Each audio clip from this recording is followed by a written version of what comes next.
आज जैसे कि आप सभी जानते हो कि यहाँ पर आध्यात्मिक सेमिनार का आयोजन किया गया है आध्यात्मिक परिवार से जुड़े सदस्यों के द्वारा, जिनका मेन मकसद है आध्यात्मिकता से अवगत कराना। ये आध्यात्मिक विश्वविद्यालय कोई संस्था नहीं है, एक परिवार है, एक ईश्वरीय परिवार जिसको वसुधैव कुटुंबकम भी कहते हैं। यह एक ऐसा परिवार है जिससे जुड़ने के बाद हमें अपने जीवन और उससे संबंधित जितनी भी बातें हैं उनके बारे में गहराई से पता चलता है। सच्ची गीता ज्ञान द्वारा जिससे हम अपने जीवन में आने वाली मुश्किलों का सामना कर सकते हैं। तो यह आध्यात्मिकता क्या है? आध्यात्मिकता माना क्या? अधि माना अंदर और आत्मिक माना आत्मा के। तो हमारी आत्मा के अंदर क्या क्या रिकॉर्ड भरा हुआ है, इसको जानना, और इसको भी हम तब जान सकते हैं जब हमें यह पता हो कि हम कौन हैं। तो न जानने के कारण आज मनुष्य इतना दुखी है। तो इस दुख से हम कैसे बाहर निकल सकते हैं, यह बताने के लिए आज हमारे बीच प्रेजेंट हैं पीबी के अमोल भाई जी, जो दिल्ली सुप्रीम कोर्ट व हाई कोर्ट के अधिवक्ता हैं। आप 18 वर्षों से आध्यात्मिक विश्वविद्यालय के सक्रिय सदस्य हैं और अभी तक भारत में विभिन्न शहरों में सैकड़ों आध्यात्मिक सेमिनार कंडक्ट कर चुके हैं। तो आज अमोल भाई जी हमें हमारे सनातन धर्म के कुछ रहस्यों से अवगत कराने वाले हैं, जिन रहस्यों से हम सभी अनभिज्ञ हैं। तो मैं अमोल भाई जी को स्टेज पर बुलाना चाहूंगी कि भाई जी आप स्टेज पर आएं और अपने शुभ विचारों को सबके समक्ष रखें। रिस्पेक्टेड अमोल भाई जी।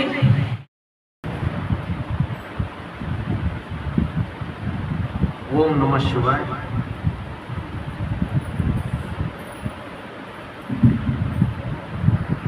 आज हमारा सेमिनार का टॉपिक है सृष्टि का आदि पुरुष कौन।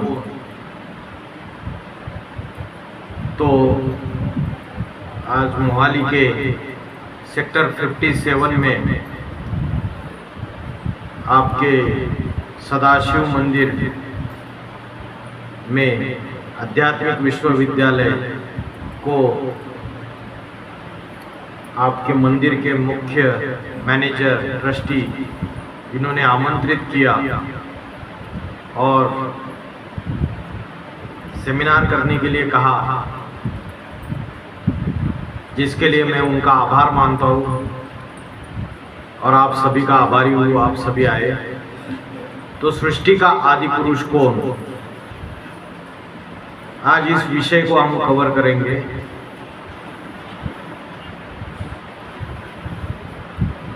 ये सृष्टि की जब शुरुआत हुई तो एक ही धर्म था इस सृष्टि में, अनेक धर्म नहीं थे, अनेक भाषाएं नहीं थी, अनेक जातियां नहीं थी। इस सृष्टि में शुरू में एक ही धर्म था, सबसे पुराना। कौन सा धर्म था? कौन बताएगा? हाँ बताइए। सनातन धर्म। सनातन का अर्थ है सबसे पुराना, सबसे प्राचीन।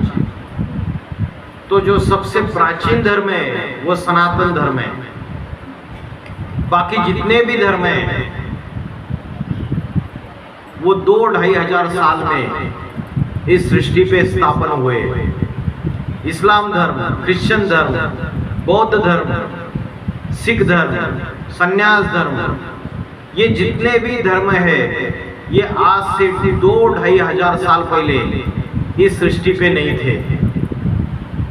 बोलते हैं 5000 साल पुरानी सनातन धर्म की संस्कृति। तो सनातन धर्म तो अति प्राचीन, अति पुराना है, जिसका पुरानापन 5000 साल का है। लेकिन बाकी दूसरे धर्म जो आए वो सृष्टि पे 2000 साल, 2500 साल पहले नहीं थे।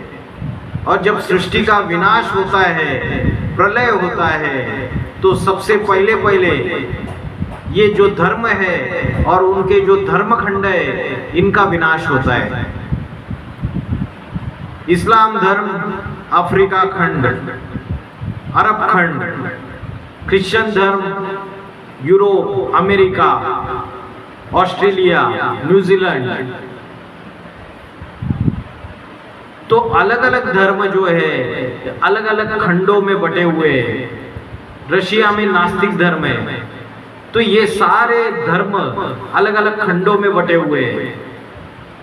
जब सृष्टि का विनाश हो जाता है तब भी ये धर्म और धर्म खंड पहले पहले विनाश हो जाते हैं, और नई सृष्टि की जब शुरुआत हो जाती है तो उस समय ये कोई भी धर्म नहीं रहता है, सिर्फ सनातन धर्म रहता है। तो सनातन धर्म विश्व का अति प्राचीन धर्म खंड है। आज हम जिसको हिंदू धर्म वाले बोलते हैं, हिंदू धर्म ये किसी धर्म का नाम नहीं है, उसका वास्तविक नाम सनातन धर्म है। तो ये सनातन धर्म किसने स्थापन किया, कब स्थापन किया, और ये सृष्टि की शुरुआत कैसे हो गई और किससे हुई, ये आज हम देखेंगे। दूसरे जितने भी धर्म है वो धर्म किसने स्थापन किए और कब स्थापन किए सभी को पता है, लेकिन सनातन धर्म किसने स्थापन किया, कब स्थापन किया, सृष्टि का वो प्रथम पुरुष कौन है, आदि पुरुष कौन है जिसने सनातन धर्म स्थापन किया, इसकी जानकारी आज हमें नहीं है। अगर मैंने आपको पूछा कि सिख धर्म किसने स्थापन किया और कब स्थापन किया, तो आप जवाब है आपके पास, बताइए सिख धर्म किसने स्थापन किया? हाँ जी, गुरु नानक देव जी ने। सही जवाब किसने दिया? अच्छा अच्छा, बहुत अच्छा। इतने दूर क्यों बैठे फिर आप तो पास आने चाहिए। जो बोलने वाला वक्ता होता है ना, स्पीकर, जितने सुनने वाले उसके नजदीक है और जितना अच्छा प्रश्नों का जवाब देते उतना अच्छा नशा चढ़ता है उसको। जैसे कोई डांस करता है, डांसिंग गर्ल होती है, अगर श्रोतागण अच्छा रहता है तो बहुत अच्छा डांस करती है। तो इन्होंने बोला सिख धर्म गुरु नानक देव जी ने स्थापन किया। कब स्थापन किया पता है आपको?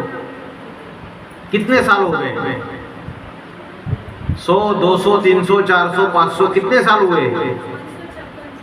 हाँ, 500 साल हो गए सिख धर्म स्थापन होके। 556। क्रिश्चियन धर्म स्थापन होके 2000 साल हो गए। जीसस क्राइस्ट ने स्थापन किया, यीशु ख्रिस्त। मुस्लिम धर्म आज से 1400 साल पहले मोहम्मद पैगंबर जी ने स्थापन किया। बौद्ध धर्म किसने स्थापन किया? गौतम बुद्ध जी ने, आज से 2250 साल पहले। तो ये जितने भी धर्म स्थापन हुए ये किसने स्थापन किए और कब स्थापन हुए इसकी जानकारी हमें है, लेकिन सनातन धर्म किसने स्थापन किया, कब स्थापन किया, क्या कोई जानता है? बताइए, है कोई इधर कि सनातन धर्म किसने स्थापन किया और कब स्थापन किया? हाँ जी बताइए। नहीं पता? बताइए, आपको तो सारे जवाब आते हैं, बताइए, ट्राई कीजिए। किसने स्थापन किया सनातन धर्म, कब स्थापन किया? तो सनातन धर्म जो है किसने स्थापन किया, ये आज 95% भारतवासियों को पता नहीं है। 95% या 99%। तो जैसे सनातन धर्म अति प्राचीन है, वैसे ही सनातन धर्म का जो धर्म पिता है वो भी अति प्राचीन है, अति पुराना है। इसके लिए श्रीमद् भगवद गीता में बोला है, तोमादि देव पुरुषा पुराना स्तमस्य विश्वस्य परम निधानम। तू आदिदेव है, सबसे पुराना पुरुष है इस सृष्टि में। तुम आदिदेव पुरुषा पुराना स्तमस्य विश्वस्य परम निधानम। इस सृष्टि का सबसे बड़ा आश्रय करता है। जैसे हम घर में रहते हैं तो घर में हमारा आश्रयकर्ता कौन होता है? जो पति होता है या पिता होता है वो हमारा आश्रयकर्ता होता है। तो इस सारी सृष्टि का पिता कौन है?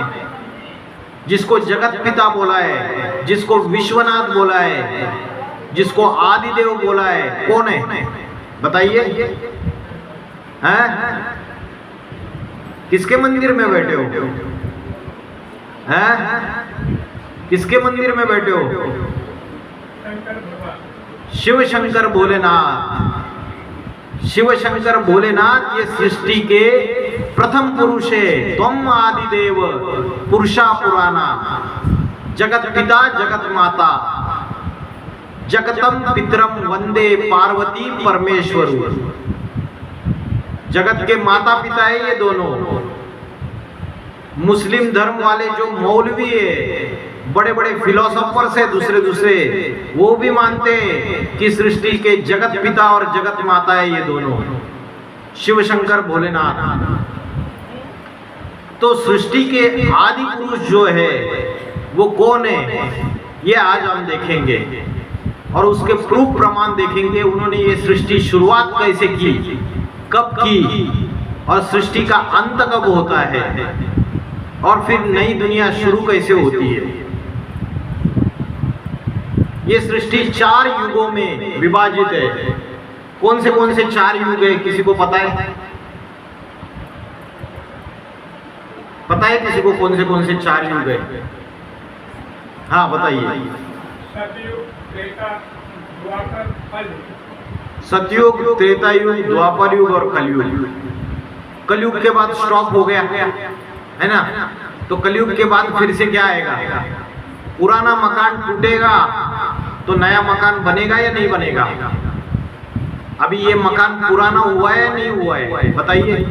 तो क्या हुआ था हालत? ट्रेनें काट दी गई थी, खून की नदियां बही थी। तो हिंदू मुस्लिम दुश्मनी अभी बढ़ती चली जा रही है और भी। तो मैंने बोला ये जो एटम बम है ये तैयार हो चुके हैं। धरती के ऊपर पापों का बोझा बढ़ता चला जा रहा है। आज छोटी छोटी बच्चियों के ऊपर बलात्कार होते हैं, ऐसे देह का व्यापार किया जाता है।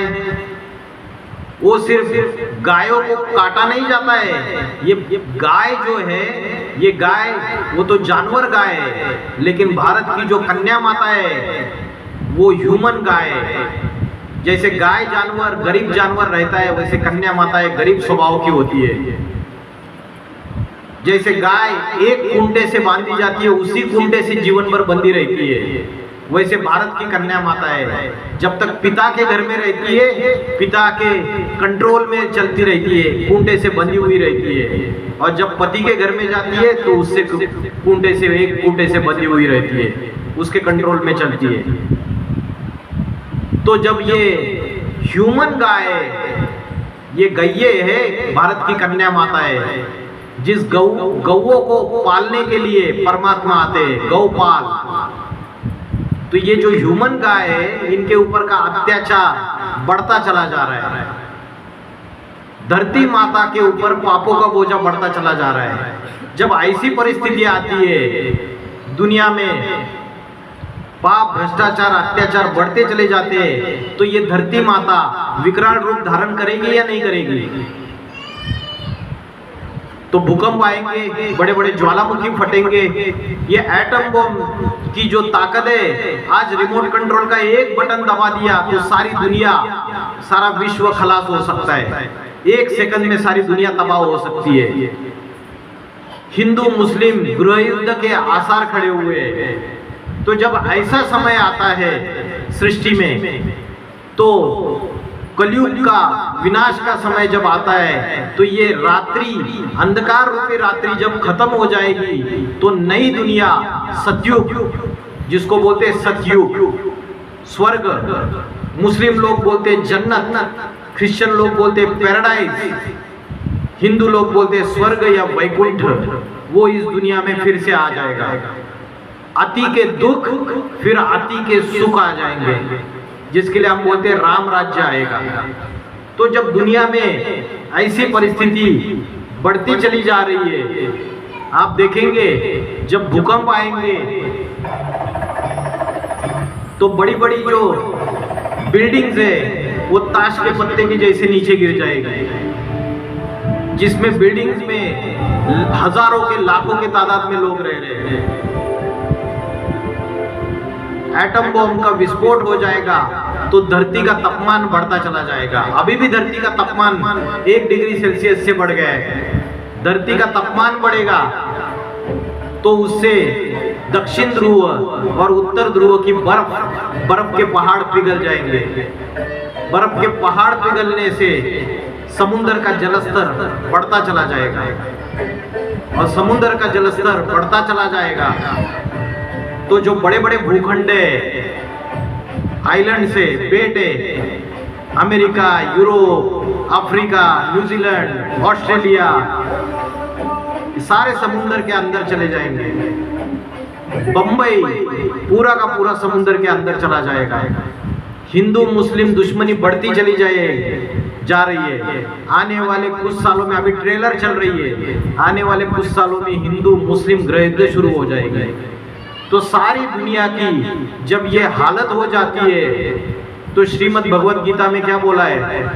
यदा यदा हि धर्मस्य ग्लानिर्भवति भारत। जब धर्म की ग्लानि होती है और अधर्म का बोलबाला होता है तो परमात्मा इस सृष्टि पे अति साधारण मनुष्य तन में अवतरित होते हैं। किसके लिए अवतरित होते हैं? पतितों को पावन बनाने के लिए। अगर नई दुनिया आएगी, नया मकान बनेगा, सतयुग आएगा, तो ऐसे ही पापी लोग जाएंगे उसमें, नई दुनिया में। मूर्त माना मूर्ति, मूर्ति माना जिसको शरीर है, व्यक्ति है, जिसको आंखों से देखा जा सकता है उसको बोलते हैं मूर्त, और जिसको आंखों से नहीं देखा जा सकता उसको बोलते हैं अमूर्त। तो क्या बोला गुरु नानक जी ने? एक ओंकार निराकार अकाल मूर्त है। उंगली ऊपर कर दी, कभी ये नहीं बोला मैं भगवान हूं करके। तो अकाल मूर्त का अर्थ क्या है? काल, काल माना मृत्यु, और अकाल माना जिसको मृत्यु कभी आएगी ही नहीं, ऐसे अकाल मूर्त के तरफ इशारा दे दिया। और वो अकाल मूर्त कौन है पता है आपको? वही अमरनाथ, शिव शंकर भोलेनाथ, जिसके शास्त्रों में कभी मृत्यु नहीं दिखाई गई। तो गुरु नानक जी ने उसके तरफ ही इशारा दे दिया, क्योंकि गुरु नानक जी को पता है मैं तो उसका सेवक हूँ, मुझे भेजा गया है रिपेयरिंग करने के लिए, लेकिन फाइनली जब मेरे से भी नहीं होगा तो वही करेगा। इसलिए जीसस क्राइस्ट आए, उन्होंने क्रिश्चियन धर्म की स्थापना की। उन्होंने कभी ये बोला मैं गॉड हूं? उन्होंने उंगली ऊपर कर दी, I am the son of the God, God is light, मैं तो गॉड का बच्चा हूं। I am the messenger of the God, मैं तो उसका मैसेंजर हूं, पैगाम देने वाला हूं, मैं भगवान नहीं हूं। इशारा ऊपर कर दिया। मोहम्मद साहब आए, उन्होंने बोला मैं खुदा हूं करके। उन्होंने बोला कि खुदा तो नूर है, खुदा रोशनी है, खुदा फर्श का नहीं, खुदा अर्श का रहने वाला है, खुदा सातवें आसमान का रहने वाला है। सबने उस परमात्मा का इशारा दे दिया। क्यों? क्योंकि रिपेयरिंग से जब काम चलता नहीं है तो वो जो मकान का मालिक है वो क्या करता है? रिपेयरिंग करने के बावजूद मकान सुधर नहीं रहा है, टूटा फूटा हो रहा है, तो क्या करता है मकान का मालिक? क्या करता है फाइनली? बताइए, आप बताइए, आप ही बताइए, इधर उधर मत देखिए, आपको बोल रहा हूँ। हाँ बोलो। रिपेयरिंग करने के बावजूद मकान सुधर नहीं रहा है तो मकान का मालिक क्या करेगा? बच्चे दुखी है घर में, क्या करेगा? अरे पता ही नहीं। हाँ, पुराना मकान तोड़ देगा और नया मकान तैयार कर देगा। तो वैसे ही ये सृष्टि में इतने रिपेयरिंग करने वाले आए, संत महात्मा आए, नानक जी आए, जीसस क्राइस्ट आए, गौतम बुद्ध आए, लेकिन रिपेयरिंग से काम चला नहीं तो विनाशकारी देवता, संहार करता शिव शंकर भोलेनाथ का अवतरण होता है इस सृष्टि पे। तो शिव शंकर, शिव का अर्थ है, शिव अर्थात कल्याणकारी। तो परमात्मा जो विनाश करता है वो कल्याणकारी है, क्योंकि पुराना मकान तोड़ेंगे नहीं, नया मकान तैयार नहीं करेंगे तो बीवी बाल बच्चे तो दुखी होते रहेंगे ना। तो पुराना मकान तोड़ना कल्याणकारी है या नहीं है? बताइए। सुधर तो नहीं रहा है, दुनिया तो सुधर नहीं रहे, ये राजनेता है, पॉलिटिशियन बड़े बड़े भाषण करते, अभी आएंगे और जोर शोर से आएंगे। अभी 2024 में इलेक्शन आ रहे हैं, बाद में कभी दिखते ही नहीं है। दुनिया दुखी बनती जा रही है, कोई लेना देना नहीं। सड़कें बनाएंगे, उसमें पैसा खाएंगे, हर चीज में अपनी तिजोरी भरेंगे। अंधेर नगरी चौपट राजा, टकासेर भाजी टकासेर खाजा। टमाटर का भाव 250 रुपए चला जाता है। आम आदमी, गरीब आदमी गरीब होता चला जा रहा है, धनवान आदमी धनवान बनता चला जा रहा है। टाटा बिरला अंबानी, उनके पास हजारों करोड़ रुपए, और हमने कभी 1 लाख रुपए मिडिल क्लास फैमिली ने ठीक से देखे नहीं है। 1 लाख 100 लाख से 1 करोड़ बनता है, 100 करोड़ से 1 अरब बनता है। ये अरबपति, मल्टी मिलियनियर, ये सारी दुनिया की धन संपत्ति किसके हाथ में जा रही है? इन धृतराष्ट्रों के हाथ में जा रही है। ये धृतराष्ट्र था ना, उसने सारे राज्य की संपत्ति अपने हाथ में ली थी। और जो परमात्मा के जो गरीब बच्चे हैं, उनको तो कुछ भी नहीं मिल रहा है, खाने के लिए ठीक से रोटी नहीं मिल रही है। और यहाँ ये चंद्रमा के ऊपर जा रहे हैं चंद्रयान लेके, करोड़ों पैसा खर्च करके। अरे उससे अच्छा जनता को बांटो, जनता को रोजगार दे दो। जिस पृथ्वी के ऊपर जीवन है मनुष्य का, उस पृथ्वी के ऊपर मनुष्य दुखी है, उसको सुखी करने के लिए कुछ नहीं कर पा रहे। दूसरे चंद्रमा के ऊपर जाएंगे, मंगल के ऊपर जाने की सोचेंगे। पहले यहाँ तो सुख शांति स्थापन करके दिखाओ। यहाँ तो मनुष्य को शाश्वत सुख शांति आनंद प्रेम सत्य मिले। चोरी चकारी व्यभिचार भ्रष्टाचार सारी चीजों की अति होती जा रही है। तो आज की दुनिया में ये नेता, ये धर्म नेता, ये संत महात्मा इस सृष्टि का उद्धार नहीं कर सकते। एक परमात्मा शिव शंकर भोलेनाथ इस सृष्टि पे जब स्वयं अवतरित होते, आज हम मंदिरों में पूजा कर रहे हैं ज्योतिर्लिंग के रूप में, वो शिव शंकर भोलेनाथ जो है, त्वमेव माता च पिता त्वमेव बंधु सखा त्वमेव सर्वम मम देव देव। कभी तो वो मात पिता के रूप में प्रैक्टिकल में इस सृष्टि पे अवतरित हुआ होगा, और उसने होकर अवतरित होकर सारी सृष्टि को मुक्ति जीवन मुक्ति दी होगी। तो वो कौन सा समय है? वो कौन सा समय है? वर्तमान समय है, जिसके लिए हम महाशिवरात्रि का त्योहार मनाते हैं। महाशिवरात्रि क्यों बोला? राम का जन्मदिन रामनवमी के रूप में मनाया जाता है, कृष्ण का जन्मदिन कृष्ण जन्माष्टमी के रूप में मनाया जाता है, लेकिन शिव का जो अवतरण है वो महाशिवरात्रि के रूप में क्यों मनाया जाता है? बताइए, रात्रि क्यों बोला और महाशब्द क्यों लगा दिया उसको? उसका कारण क्या, कभी सोचा आपने? आप मनाते हो महाशिवरात्रि, क्यों बोला रात्रि? वो पता है आपको? सोचा? आप बताओ। हाँ बताइए, रात्रि क्यों बोला? क्यों आप मनाते हो महाशिवरात्रि करके? क्योंकि ये कलयुग की जब घोर अज्ञान अंधकार की पापों की रात्रि फैलती है, तब शिव इस सृष्टि पे अवतरित होते हैं असत्य का विनाश और एक सत्य स्थापन करने के लिए। इसलिए बोला है सत्यम शिवम सुंदरम। एक शिव ही कल्याणकारी है, वही सबसे बड़ा सत्य है, वही सबसे बड़ा सुंदर है। बाकी जितने भी है वो सारे अकल्याणकारी है, दुखदाई है। रावण है, रावण का अर्थ है रावयते इति लोकाहा, जो लोगों को रुलाता है वो रावण है, जो लोगों को दुख देता है वो रावण है। तो महाशिवरात्रि के समय जब शिव का अवतरण होता है, पापी कलयुगी अज्ञान अंधकार की रात्रि जब फैली होती है, तब शिव का अवतरण होता है। इसलिए उसकी यादगार में हम महाशिवरात्रि मनाते हैं। आप लोग गांधी जयंती मनाते हो क्या? गांधी जयंती मनाते हो? 2 अक्टूबर को गांधी जयंती मनाते हैं। क्यों मनाते हैं? महात्मा गांधी जी होकर गए तभी तो गांधी जयंती मना रहे हो। महात्मा गांधी जी होकर ही नहीं गए होते तो गांधी जयंती मनाते आप? नहीं मनाते। आपने महात्मा गांधी जी का पुतला खड़ा कर दिया, तो महात्मा गांधी कभी तो होकर गए तभी तो पुतला खड़ा कर दिया। तो शिव के सारे भारत भर इतने मंदिर बने हुए हैं, शंकर की नग्न मूर्तियां, जहां जहां खुदाइया करो वहां शंकर की नग्न मूर्तियां शिवलिंग पाए जाते हैं। सिर्फ भारत में ही नहीं, सारे विश्व में शिव के मंदिर, शिव के लिंग रूप मूर्तियां और नग्न मूर्तियां शंकर की पाई जाती है।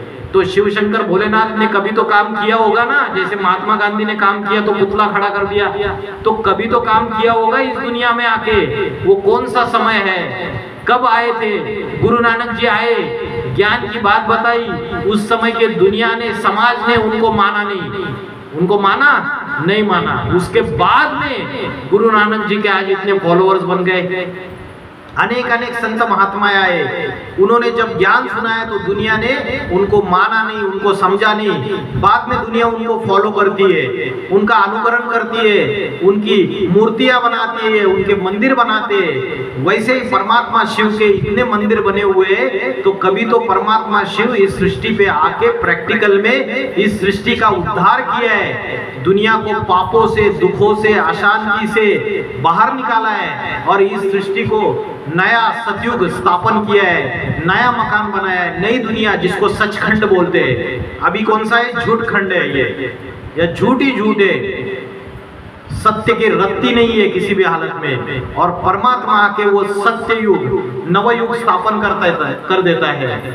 तो जो शिव और शंकर दोनों अलग अलग है। हमारी बात चल रही थी सृष्टि के आदि पुरुष कौन है, सनातन धर्म किसने स्थापन किया, कब स्थापन किया, ये बात चल रही थी।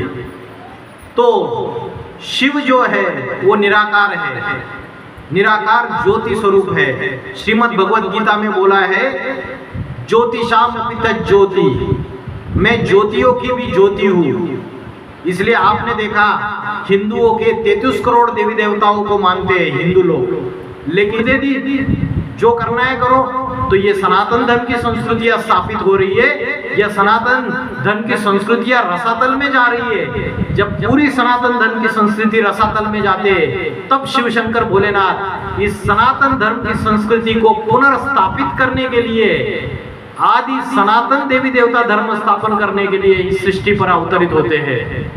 भारत के परिवार में ऐसा समय था कि घर का एक मुखिया होता था और 70-70, 80-80 लोग एक घर में रहते थे, एक चूल्हे पे खाना बनता था और घर के मुखिया की बात परिवार का कोई भी व्यक्ति काटता नहीं था। सुख और शांति से मिलजुल के आनंद से रहते थे। ये सनातन धर्म की संस्कृति है। आज क्या हो गया? आज 5 लोग भी परिवार के आपस में इकट्ठा नहीं रह पा रहे, फैमिली परिवार टूटते जा रहे, अलग अलग होते जा रहे। कारण क्या? कारण है आत्मा का ज्ञान भूल गए। हम लोग 1 हफ्ते का कोर्स कराते हैं फ्री में, घर बैठे आपको फोन पे, ठीक है? तो आप लोग घर बैठे ही फ्री टाइम पे हम जो कोर्स करवाते हैं, माताएं जो कराती हैं, तो आप लोग नंबर दे सकते हैं। यहाँ पर 1-2 माताएं हैं, आप अपना कॉन्टेक्ट नंबर दीजिए। हमारा चैनल भी है AIVV, यहाँ पर लिखा होगा, और वेबसाइट भी है www.info.pbcase पर। आप ये कोर्स करेंगे तो इससे ज्यादा लाभ होगा। भगवान आया हुआ इस सृष्टि पे, उसकी पूरी जानकारी हम 1 हफ्ते के कोर्स में देते हैं। चंडीगढ़ में भी सेंटर है, यहाँ पर आप उस चंडीगढ़ सेंटर से भी कोर्स कर सकते हैं, ठीक है? चंडीगढ़ में सेक्टर 45C बुड़ेल, वही 45, ठीक है? चंडीगढ़ में है हमारा सेंटर, जो माता जी बता रही हैं 45C में बुड़ेल, ठीक है? और सभी लोग प्रसाद ग्रहण करके जाएंगे, बिना प्रसाद ग्रहण करे कोई नहीं जाएगा। और हमारे यहाँ लिटरेचर है, ठीक है? छोटी छोटी बुक्स हैं, वो भी हम फ्री में ही दे रहे हैं। तो सभी लिटरेचर, वो जो छोटी छोटी बुकलेट है, पूरी बड़ी देनी है, ठीक है? तो वो बुक्स भी लेके जाएंगे आप। अभी किसी माता ने कोई प्रश्न पूछना है, आपके मन में कोई प्रश्न है तो आप पूछ सकते हैं भाई जी से, ठीक है?